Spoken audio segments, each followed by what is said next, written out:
You might remember the kind of shape generator. This is the version I published, and it's version 2. Now I'm on version 22, and it's become like slightly more complex, and I want to show that to you, what the actual power of these kind of setups is. I was just playing around with the setup, seeing if I could elevate it a bit more, taking a bit of inspiration from more contemporary renderings. And I used 3 materials that represent my work a lot. Orange gradients and like having the shape but not really seeing it. Analogy for vision and how it shapes and how you're not always able to fully see the picture, but if it kind of spreads out, you can, and that's how a vision is built. And yeah, the clarity obviously kind of super finessed or sophisticated. It's glass, but the clarity is kind of wrapping around these shapes here, as you can see.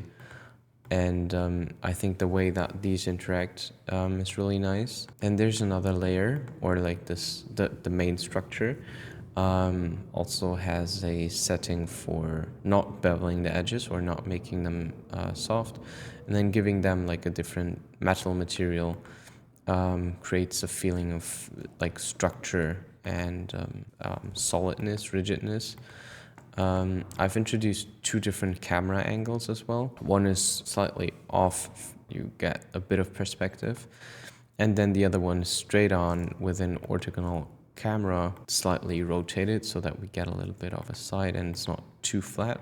Yeah, and then if you use any of these and put them into a poster, composition, or layout, I think it becomes really obvious that just having this kind of range of assets, I mean, at this point, it's 500 renders. So for example, this one is a bit dull, and then find another visual. This one's cool. Yep. So just like that, you put that in, you look for kind of a nice composition. You can always flip it to balance out the composition. Just like that, got yourself a layout. And obviously that cannot just be done for posters, but for every touch point where you need a visual that will kind of resemble your brand. You can ship it, and it's super quick and easy, and these renders are rather easy to put out because of the way that I've set it up.